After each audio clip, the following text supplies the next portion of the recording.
welcome. This is Judge Sarpongs' take, and with me are two great friends, Eche and Gilbert. Dr. Eche who is a lecturer at the School of Communication Studies.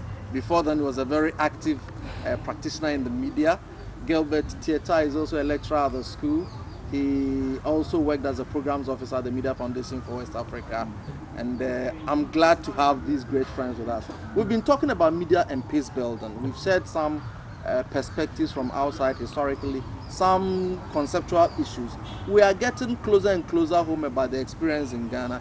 And before we went on break, Eche was talking about the fact that we seem to have done well so far, but we cannot tell what is beyond the horizon. And that there are, to use your expression, combustible elements within the society that put together could blow up the society if it is not managed well. And I want you to share your own thoughts about some of the points that you just raised. Yes, I would agree on all fours with Eche's thoughts. You know, usually when issues about freedom and the ability of journalists and the media to express or exercise that freedom are broached, and questions about ways in which maybe those freedoms may need to be qualified are expressed, people feel nervous. And that's partially because of our history as a country and the way in which the media had usually been the pawn or in fact been the victim of political instability and all. But this is the way one sees it. You know, the Poitner Institute has produced a 3-point typology of ways in which people, journalists, media should weigh issues and determine their suitability for coverage. The point being underlined is that whilst the exercise of free expression may be immutable or inalienable. The 3 points. Now, so there are these, that first of all, you should cover everything truthfully and cover it as fully as possible. Secondly, that you should retain a certain independence. And third, you should minimize harm. Okay. Now, so you may be comprehensive about the subject matter, but put it to all of the 3-tier tests to see, are you acting on the behest or in the interest of a certain sectarian group or party? And third of all, what you intend to present, is it in the general interest or good, or does it have the potential consequence, unintended even, of leading to chaos or disaffection or even conflict, right, violence at the optimum. Right. Now, so the point being made then is that there are factors that every journalist who has had some professional training and orientation would be guided by, just as it does in every kind of profession. And if we are guided by those considerations and concerns, it seems to me that we would not need to be unduly nervous about the adverse possibility that media can be used for ill purposes. You know. Let's come back to the recent example that we spoke about, and I want your dare on this matter. What's your assessment of how the media carried the debate on religion or the practice of it or the manifestation of it in second cycle schools in Ghana? Right. Did it give you hope? Did it give you comfort? Did it make you nervous? Well, it's an important question, and we definitely need to assess it in a systematic way and research it and come to conclusions as to how the media covered it. But from our own observations, I think that it gives us some food for thought, you know, because the issue came out of a particular incident, you know, somewhere in the Western region, Muslim women were demonstrating that they would not take out their hijabs before their passport pictures were taken, in order to go write examinations and all of that. So that was the source of it. And then there was a demonstration, and then it extended to other things. Other people joined and said, yes, our rights are being suppressed. We are being forced to do things that that don't match with our religion and all of that. So that was the source of it, and then it kind of grew into different things. Now, the thing about the media coverage of it is that sometimes the media tended to cover it outside that particular context, that this is what happened, and it tended to attach a certain simplistic frame to it, that this is, sometimes a journalist will just call it, oh, we just want you to talk about the Muslim Christians, and all of that. So they had reduced it to a very simplistic frame without recognizing the context within which... You've been there, you know what happens in the production room, in the newsroom. What do you think accounts for this? Is it a deliberate attempt to sensationalize? Is it lack of appreciation or understanding? What is it? What do you think is at stake here? I think it's a lot of the things you've mentioned, and that is, and I'm happy we're having this discussion, because we really need to become conscious about the behavior of our journalists at this particular time. I don't think it's enough to say that we are still in an experimental stage in terms of our journalism, and just kind of pat ourselves on the back and praise ourselves and then just keep going on with it. I think that first of all, part of it has to do with the lack of depth in terms of training and appreciation. So lack of depth in terms of training, but then secondly, the journalist's own appreciation of their role in society. When you enter any journalism class, the first thing that they tell you is that the role of the journalist, or the responsibility of the journalist, is to the public interest and to the public trust, and to your own conscience as well. Gilbert gave a 3-step process as to how to cover controversial issues or conflict by the Point 9 Institute. Lovely points. And the first thing, if I can remember, is that you should cover it truthfully and as broadly as possible. Are you being true to yourself? So, and I think that lies at the heart of it. So the training and the journalist's own lack of appreciation of their role in society. Their responsibility is not to their owner, it's not to the editor, and it is not to their own personal beliefs or their religion. Or preferences. Yeah. Or ideas. No, it is to the general. It's to the truth, and then to the general public, because they have a public responsibility and a social responsibility as people who have been given the role to safeguard our society and to be neutral arbiters and transmitters of information. So I think that the journalists in this country do not really appreciate that central role that they have in society. Secondly, most of it has been driven by profit. Okay, so we do know that ownership, business, entrepreneurial interests are also part of the practice of journalism. And so we know that in the newsroom they say that if it bleeds, it leads. So journalists always want to go with that. And that is why conflict, violent issues always tend to be highlighted in the media more. But then I think that we have to recognize as journalists that the prime goal of journalism is not to make profit. I know people who have done journalism in the right way and have made bigger profits out of it than just trying to be sensational. So in the US, for instance, a journalist decides to cover Fort Hood, the hospital where soldiers or veterans go and are treated before they go to war or after war. And he's able to highlight the dilapidated conditions in which the journalists are being treated, rat-infested beds and all of that. And there is a legislative inquiry into it. People are subpoenaed and there's a public outroar and the situation is changed. That is public interest journalism. So, so first of all, I think that the journalism trade in itself and the way people understand journalism, that if it bleeds, it leads. So they enter the newsroom and that's all they are looking for, and so they want something that's sensational, that will sell. So that tends to influence the kind of journalism that we do in this country. So even in politics, I remember during the MPP Congress, the first thing they call, we say, oh, we want to talk about the factionalization in the media and that kind of thing. They just hear faction and that is it. They just take it and they run with it.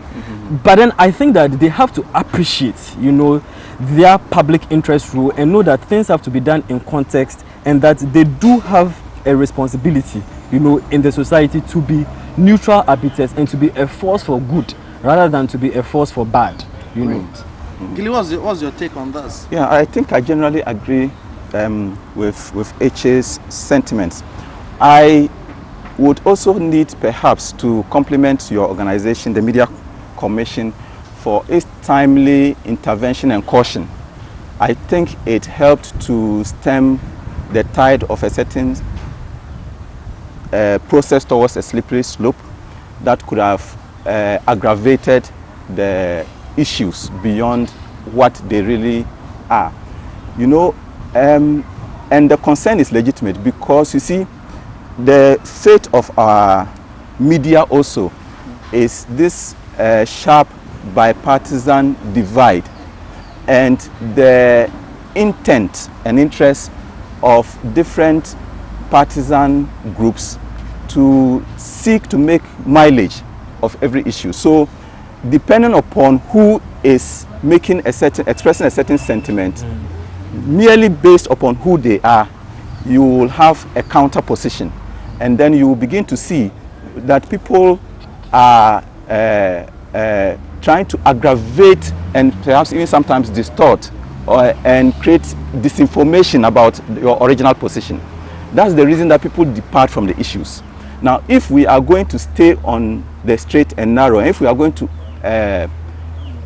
interrogate the issues as they are, I see nothing wrong with discussing all of these issues in the media space, because they are realities and we cannot pretend or run away from them. In fact, those discussions are the ones that ultimately produce a certain crystallization of national position and policy to back those positions on different kinds of subjects. And until they are broached, they are really overlooked or in fact not acknowledged. So to begin with, I think it is okay that these are issues of public interest that are addressed on the platform of the media.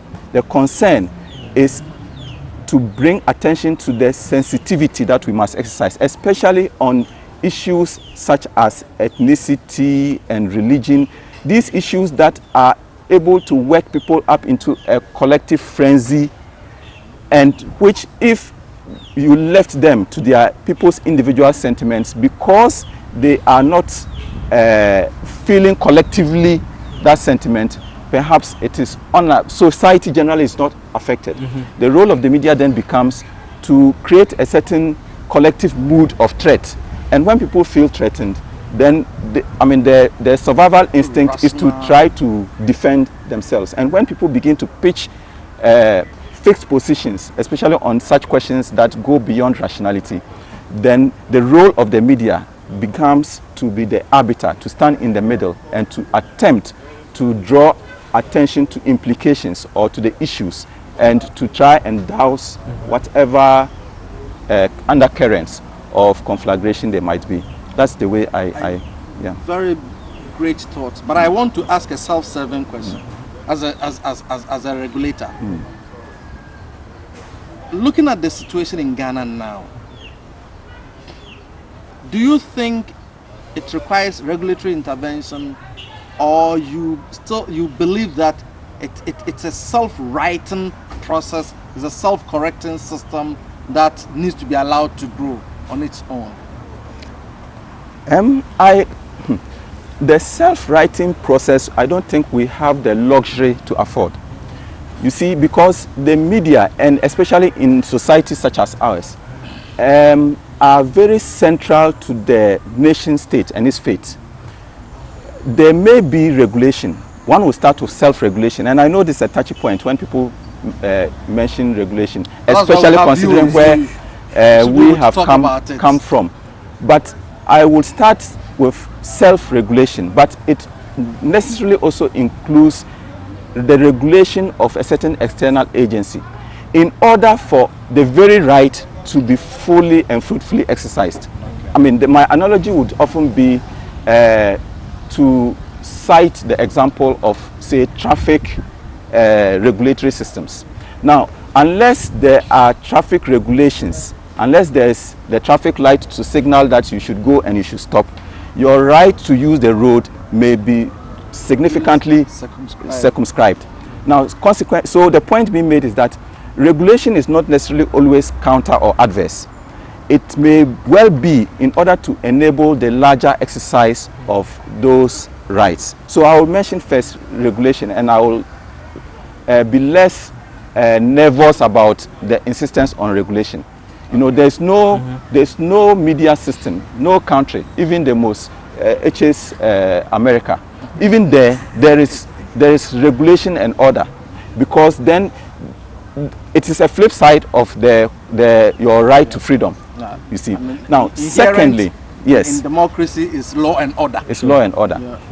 But I will also mention in the same breath the question of training, and perhaps both concerns and considerations still fall under the ambit of the Media Commission, but also of other institutions beyond.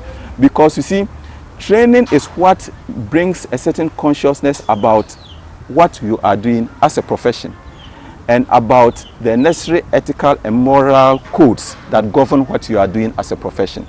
And because you are aware and sensitive to the ethical considerations, you are less prone to do things that are reckless or counter to the professional interests and to the norms or morals that the larger society even expects of. You know, the society entitles you or invests these rights on you, but also legitimately expects certain obligations on your part.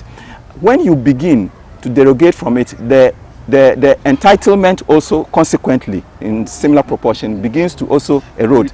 And yeah, and so perhaps even in the larger interest and for the survival and sustenance of image and prestige in the profession, I have no difficulty with submitting to the call for regulation, but also it perhaps may need to go along with training. You know. My best sound bite on training is Audrey Gajeko, who says you cannot have too much training. Yeah. That's nice. That's a good one. For me, it encapsulates the whole point. Yeah. Yes. We will have to train, retrain, and train. And I think it's a very powerful point to make. Yeah. What do you take of others? No, I think it's a good one, and I have very little to add to what Gilbert has just said. Regulation is important, because if we're talking about the behavior of journalists and the behavior of the media, yes, they have an obligation, they have a responsibility in terms of news routines, in terms of the organizational structure of their job and what their expectations, the moral codes, the GGA codes and all of that. But also the legal and the policy environment is always a way in which to maintain law and order in any democracy, especially because one of the tenets of democracy, as we all know, is rule of law and submitting to rational legal authority. So it is a legitimate way to organize the way journalists behave and to control them, because like in other places there are so many, the FCC and so many other commissions, even there are laws that are made in terms of hate speech, in terms of what is allowed, what is not allowed, in terms of some people even have to go to the Supreme Court in terms of if school prayer should be allowed in schools or if they shouldn't compel students to say the Lord's Prayer and all of that. Some of those things have been settled through policy and through the legal framework and through regulation. So I do agree that it is it cannot be overemphasized. The broadcasting bill, the appropriate regulatory frameworks are really important to help to beef up the way that journalists behave, because really the consequence of not doing that will be too dire to contemplate, you know, as we've seen in other places. And so I think that that is very much in order, and we should work together as partners, both the media and all the stakeholders, in order to make sure that we lead our society to the one that we hope for and not destroy it. I would want us to look into the horizon and to reflect on 2016 is coming. What can unravel in the media and within Ghanaian society generally with respect to media and conflict, media and peace building? Gilbert. What might unravel would be if you see the political contest in Ghana, and increasingly from election to election, one observes that is increasingly intensely adversarial. Now, and increasingly, and perhaps as a result of this winner takes all kind of formula, because people have so much stake and have invested so much materially and otherwise, they may seek to exploit every opportunity and advantage they could, including the opportunity of using the media as pawn.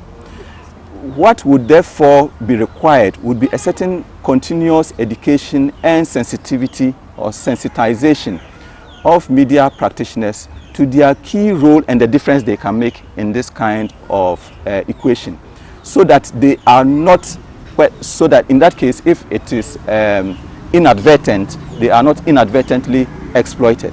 But if it is also conscious, so that they are alerted to the long-term implications. After all, when conflict breaks out, and we can always cite the examples, in Kenya in 2007, the victims were not only the political actors. In fact, it was, on the contrary, not the direct political actors, it was their following. But certainly it was also the media. Yeah. In neighboring Cote d'Ivoire, when the media were exploited to aggravate the trigger notes of conflict in geopolitical and ethnic and religious divisions between Gbagbo and the Ouattara camp, the media also were victim and perhaps unwitting pawns.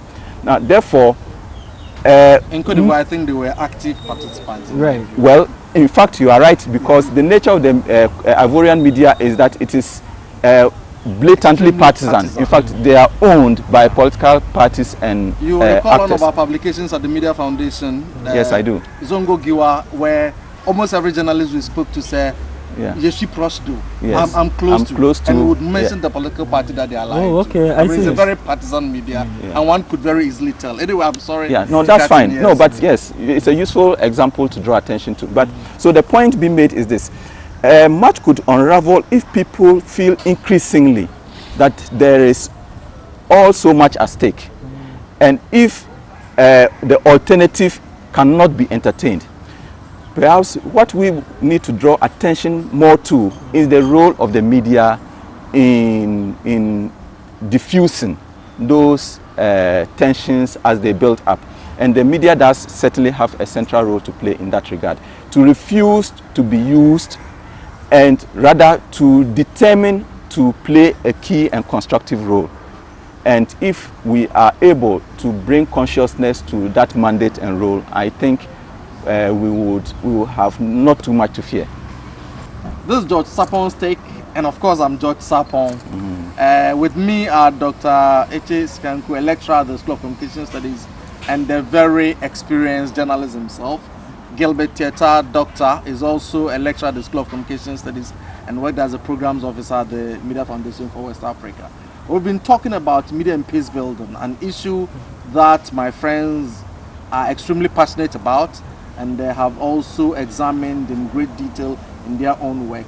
So far, we've shared ideas about the implications of media, politics, governance, and the nexus with identity and all these, how they play out in society.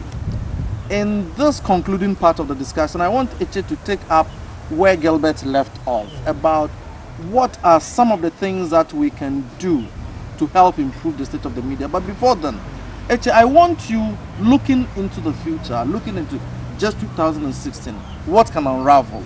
If you are using the current situation, what you're observing today as a predictor, without any intervention, where do you think the media would go? And is there anything we need to do to redirect it? Sure, thanks. Just to add to what Gilbert said, you see, I think there's a lot of reason to be concerned, because if you look at the process of that countries go through sometimes before they get to the state of war or conflict that they are, you look at Sierra Leone, you look at Liberia, and then the examples that he mentioned, Cote d'Ivoire and Kenya. Sometimes I think, I mean, not to exaggerate, but we should be fearful, because some of the ingredients are there. You know, there is a dominant group in society, there is the oppressed group. One of them feels that they are not being adequately represented or their rights are not being suppressed, so they decide to demonstrate. someone might feel that their concerns are not being addressed, so then they decide to use other violent means, and it can play up either religiously, it can play up either economically or ethnic. You know, the economic divide and all of that. So it can happen in so many different ways. So I think there's reason for us to be concerned. And then when the media begin to take side, so Radio Go decides that this is the ideology, this is what they are going to do. Oman FM decides that these are the people on our side, this is what we are going to do. Radio Go decides to call on its people to do this, and then Oman FM decides to also call on its people to do that, you know, and then the role of the partisan print newspapers themselves, you know. So I think that we are not immune to some of these things that could happen, and there's a politics part of it too, because politicians tend to exploit some of these things, you know. When you move away from the issues, you move away from the policy issues, a government or a party can decide that if the identity politics plays to its advantage, then let us do this in order to exploit the people for electoral benefits or for electoral votes and that kind of thing. So, and then when people begin to take entrenched positions, one says that no, our schools were built by the religions or religious organizations, and this is our religious beliefs, so we are not going to compromise. The other one says that, well, we are in a constitutional country, and so everybody has a constitutional right. And you see, so there's reason to be concerned. And if the media then does not give that particular platform for dialogue, does not give that platform for fair representation, and then thirdly, that platform for truth and accurate reportage, you know, the basics, then those particular issues begin to be highlighted, and people then are going to be able to build on that in order to cement their own positions, and then the end result is something that we all don't like. You know, you look at some of the media, the local media, some of the media that we have, and you realize that some of them either exaggerate the issues, they downplay the issues, or they tend to represent it in a very funny or humorous way. And I don't know if one of the roles of journalism is to entertain people, but they feel as if their role as news institution is to entertain people. You know, maybe it's something I don't know, but I don't think that is the cost of cohesion and peace and progress. Exactly. I don't think that should be sacrificed. But then you read some of these, you listen to some of these news bulletins and all of that, and you realize that very, very important and sensitive issues are being trivialized. That is the word I was looking for. Thank you, George. Are being trivialization of the issues. You know, that's one frame that I think I've observed in terms of the way the media in Ghana cover these sensitive issues. There's a lot of trivialization of the issues and simplification of it, and that doesn't inure to our own benefit. So that's one, and also I think that the media should move away from sensationalism. I think one of these days we should do some research and kind of code for sensationalism in the media and see if the stories actually match the headlines. And I'll give you just a very practical one that shocked me. Mm-hmm. This news anchor opens a story and says, in an apparent move of vengeance or apparent move of revenge, something to that effect, somebody has killed another in Kumasi. This is a story in Kumasi. And so I'm listening to here, okay, if this is a question of vengeance, then you know the assailant and you know his motive. And his motive is that he's avenging some other incident. And then the story continues and says, we don't know the assailant and we don't know his reasons for this. And I'm like, where are we going? And this is a very serious case that happened in Kumasi, where the person is killed. So I'm only providing a practical example of the danger that you are so aptly illustrating about sensationalism. What do we do? Yeah, George, thank you very much for that example. I mean, it's really disheartening because somebody can then use that as a premise to act in another place based on what they've heard. So I think that the regulation is really important, and we have to come up to speed with it. You know, people have said that the regulatory body should be given the teeth to bite. I think that that is something that we will look like some animals. Right. Don't be too bad. Yeah, but we have to look at how to practicalize it and see how that can be done in a more constructive way. Okay, in a more constructive way. So there's all of that, and we really need to be concerned. So 2016 is coming, and all these things are the raw materials. You know, if we don't address it, it can build up, because then people are going to exploit identity issues, because there are people who vote. You know, identity is real. When the last election happened, fortunately, I happened to be being in Ghana within that window period. And when they had a rally, the victory rally at Obra Sports, I always give this example. The victorious party had its rally at Obra Sport, and I just went there. So I was doing a little pilot study. I said, well, I was going to interview 100 people to find out why they voted for the party, to understand the issues that they are concerned about and what were the major themes and issues that made them vote. After the 20th person, I stopped because I kept hearing the same thing over and over again, and the crust of the response I was having went back to the issue of identity. Nice. They went back to say, oh, we like this party because they accept us, sense of belonging. We like this party because they respect us. We like this party because they don't insult us. And the other insult us. But the others do, and so on and so forth. So I was tempted to ask a follow-up question. So you don't care about the issues? You vote the party you voted, you don't care about the issues? What are the major? No, they say no, I don't care. I just know that they like me and they respect me, and so whatever policies they bring will be good for me. So as far as that, so that sense of belonging, that sense of identity, and that sense of recognition. You see, someone said, one of the scholars said that identity is a person's knowledge of himself, what he's doing, and what he wants and how he does it. You know, it is what defines you as a human being. And when somebody attacks that core underpinning of your existence, it can instigate you to do things that you would even be surprised that you did yourself. It is the same issue with identity in the US, and when your person as a human being is being questioned, in fact, you are going to resist and rouse to it. So it's really something that we really have to be concerned about and make sure that people are being heard, are being listened to, their concerns are being listened to, and they are being addressed in a very constructive way. And that the mechanism for listening to and hearing is open, transparent, committed to doing less harm, as we have agreed. In other words, as both of you have argued, this society gave us freedom from harm, but also freedom to do good. So our analysis should proceed: freedom from what and freedom for what. I think that I have heard a lot of very wonderful ideas from you. We have been talking about identity, politics, media, peace building, but I would not conclude this discussion without hearing Gilbert's concluding comments on some of the very important things that Iche has said. No, maybe the way to end it is to ride on your very last observation about freedom for what and freedom from what. It's an important point, and maybe that should be the key theme. This is the reason we have made the point that the media, by giving expression or opportunity for voice on the concerns of people who have grievances, have a way in which they produce cathartic consequences. In other words, merely because people have been able to ventilate a certain concern and sentiment, it is helpful. So in principle, it is good to spotlight and cover all of these things. The counterpoint, though, is the concern that there is a tendency, because what the media would cover tends to convey a certain credulity and currency.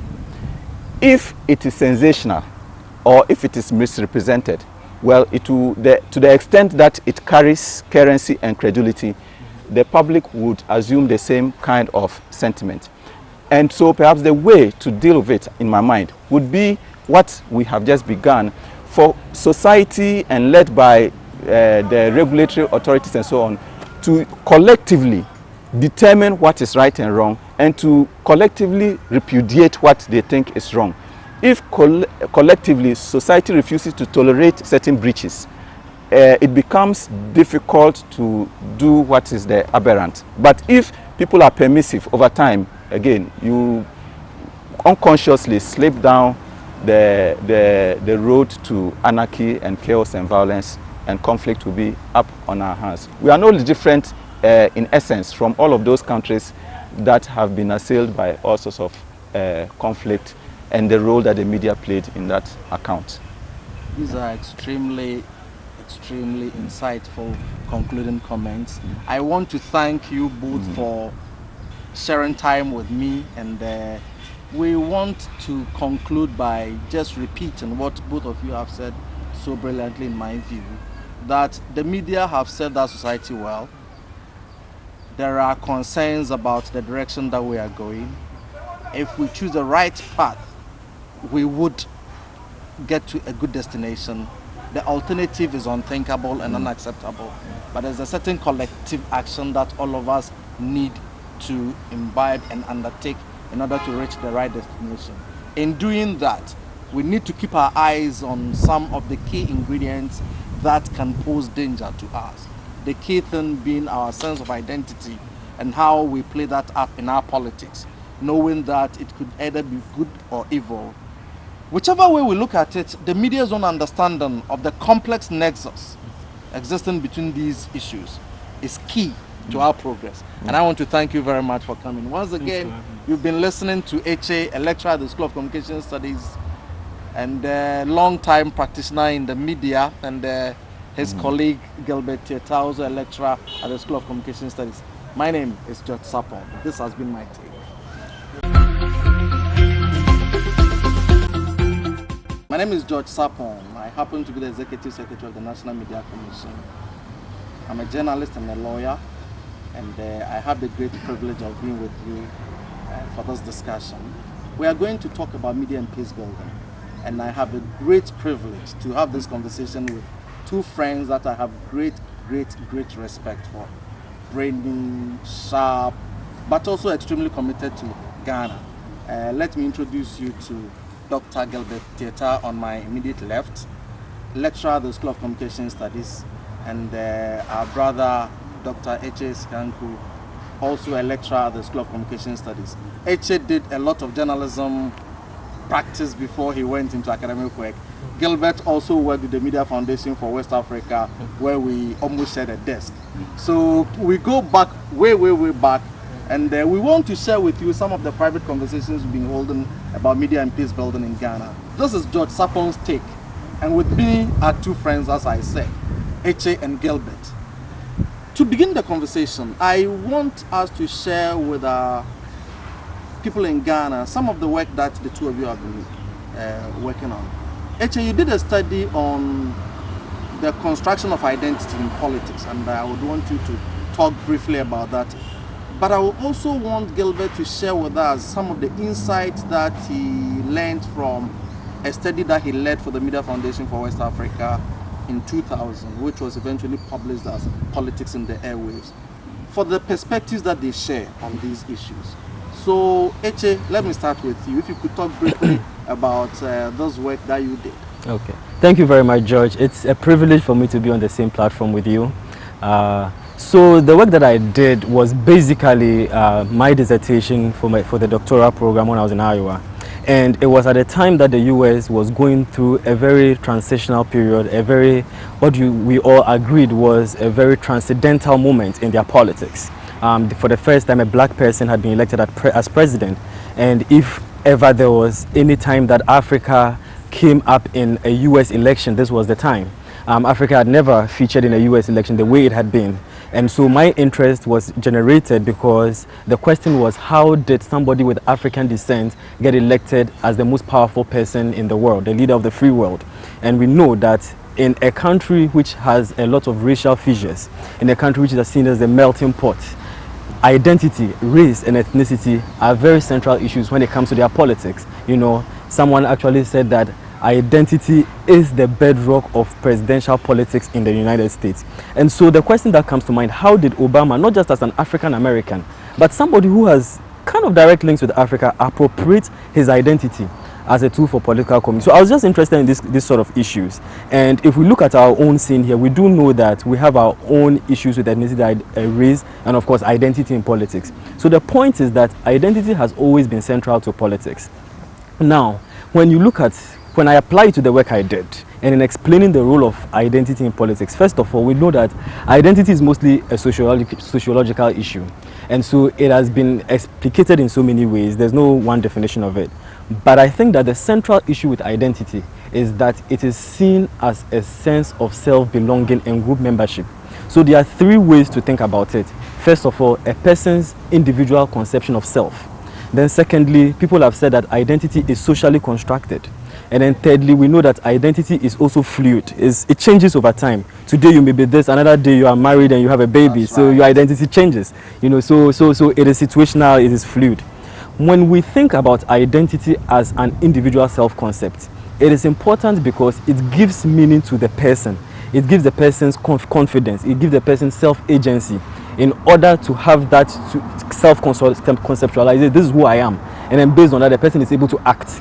When we think about identity as socially constructed, it is not just based on what the individual thinks, but sometimes based on the individual's association with other members of a group. Does he belong to the group? How is he accepted? And so it is sometimes it's seen as a sense of pride or belonging. And so people want to identify with that social group, and so their actions and behaviors are associated with the group's norms and the group's behaviors.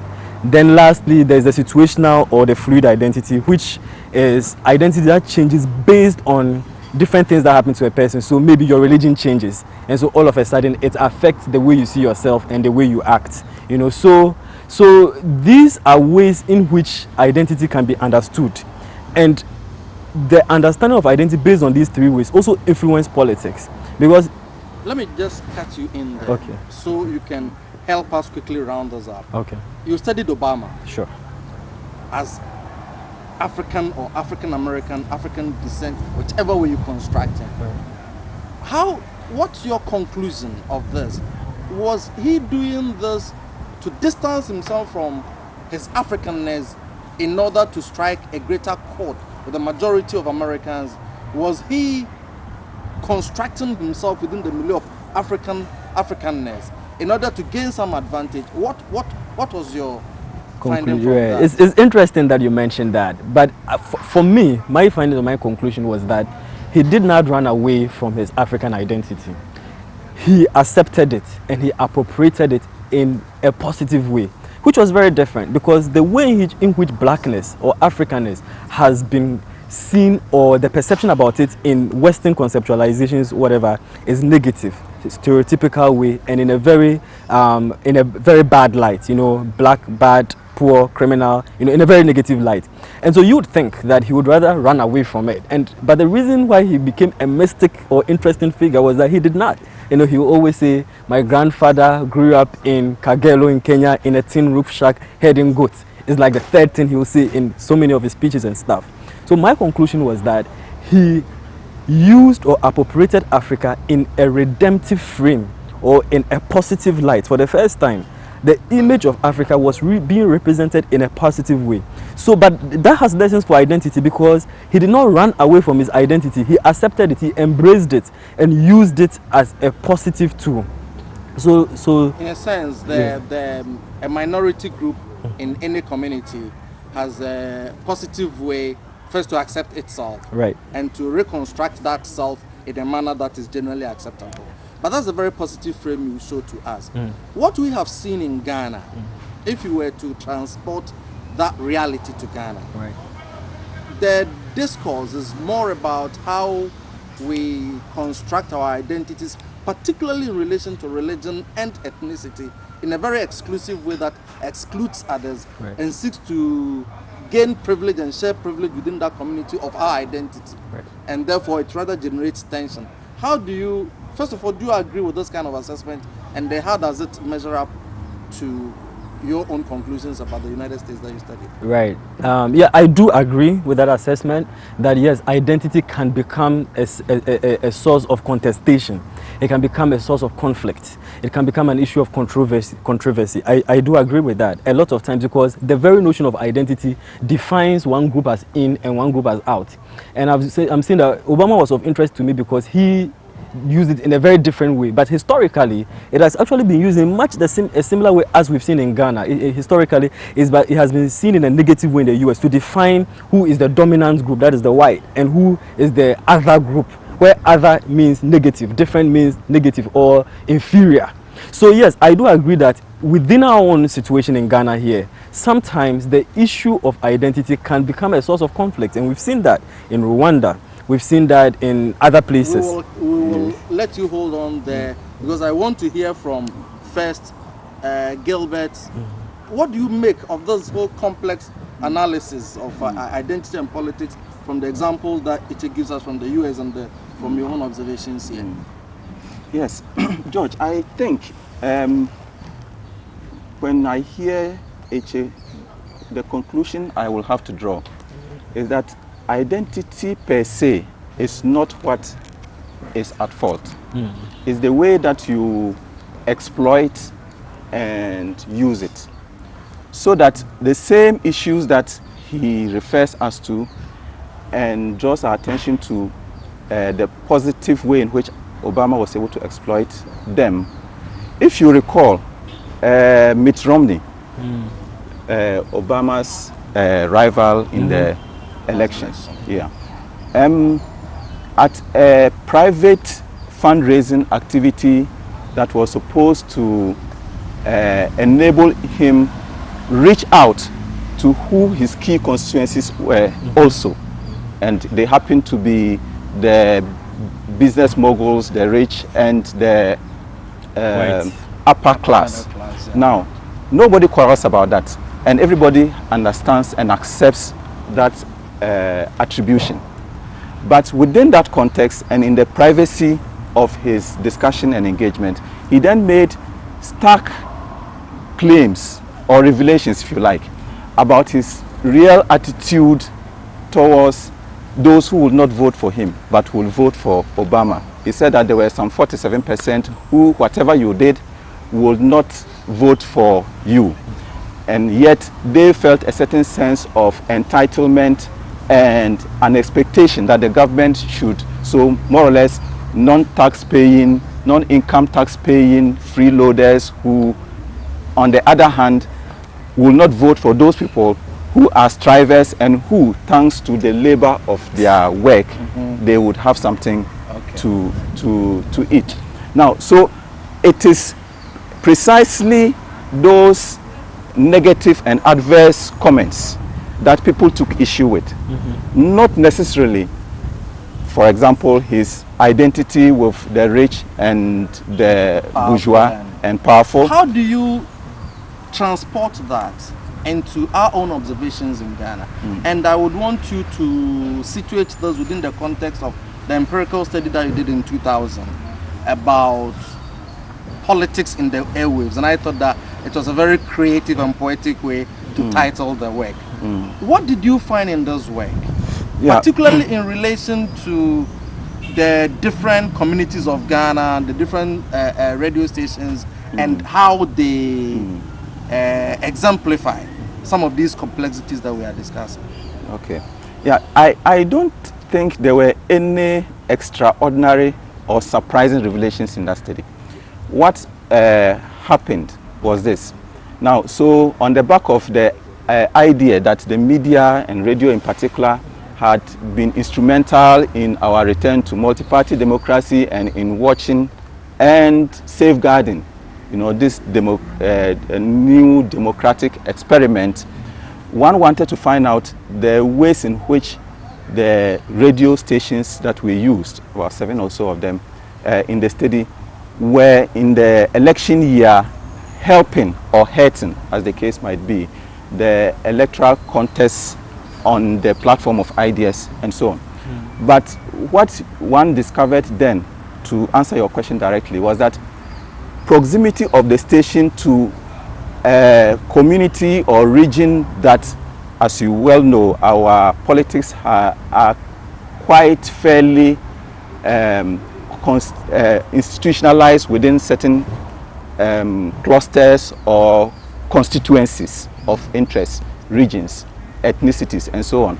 And one saw a direct relationship between proximity to the region and therefore to the dominant political interests and the kind of activity, the kind of coverage, the kind of... In other words, if I took a radio station in Ashanti region, yes, to put it more directly, yes, it's mimicked the voting patterns, yes, in Ashanti. yes, and, so that and the dominant voice would be that of the dominant, the political party with a dominant following within the Ashanti region. And if you reflect it against all of the other regions, you will see the same pattern. Now, the point to make is this. It does not necessarily, on the face of it, one may think that, well, this is adverse and it is counter to the idea that there should be some way in which there's a diversity of ideas at play and a contestation some consequently. equity in coverage. Yes, but if one needs to go beyond the nominal evidence, and you will see that it is also a reflection of the political activity, respective political activity within the region. So that if Party A is engaged in more political activity, has more visibility, and in any case has more people making an input, whether by calling or as guests on a station, you will see that reflect, you know, quite evidently in the way in which the station presents political issues. I learned a couple of things so far from the conversation. One is that identity can be explored or exploited, whichever way you want to look at it, positively or negatively. Yes. That the media has a role in the construction or appreciation of this identity. Yeah. And that comes to a certain degree to the point that HM makes about identity as a social construct. Okay. And to the extent that the media has the capacity to legitimize some of these processes, then the media is central to this whole question of identity and how it is either applied or misapplied. What do you see in Ghana? And I raise this within the context of recent discussions. We have had some discussions recently about Islam and Christianity in schools and how the Ghana Education Service should respond to that in terms of policy.